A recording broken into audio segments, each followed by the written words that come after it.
মধ্যপ্রাচ্যে চলমান অস্থিরতার মধ্যে কুয়েতে অনুমতি ছাড়া ভিডিও ধারণ ও প্রচারের মাধ্যমে আতঙ্ক ছড়িয়ে জননিরাপত্তার জন্য ক্ষতিকর কর্মকাণ্ডে জড়িত থাকার অভিযোগে একাধিক ব্যক্তিকে গ্রেফতার করেছে দেশটির অপরাধ দমন সংস্থা।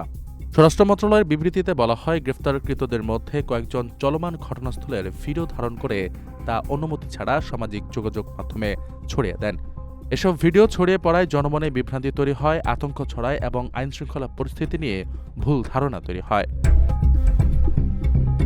এছাড়া বিবৃতিতে ব্যক্তিগত সোশ্যাল মিডিয়া অ্যাকাউন্টের মাধ্যমে সন্ত্রাসী সংগঠনের প্রতি সহানুভূতি প্রকাশ করে পোস্ট দেওয়ার অভিযোগেও কয়েকজনকে আটক করা হয়েছে বলে জানানো হয়।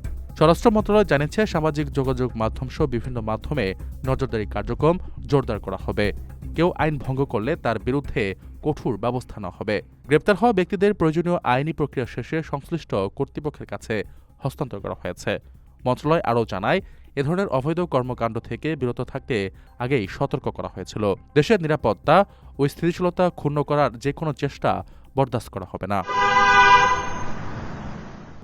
প্রবাসীদের জন্য নির্মাণ হচ্ছে দেশের প্রথম স্মার্ট সিটি, যেখানে থাকছে স্কুল, মসজিদ, হাসপাতাল, সুইমিং পুল, হেলিপ্যাড, পাঠাগার, জিম, সুপারমার্কেট, শিশু পার্ক সহ সকল নাগরিক সুবিধা।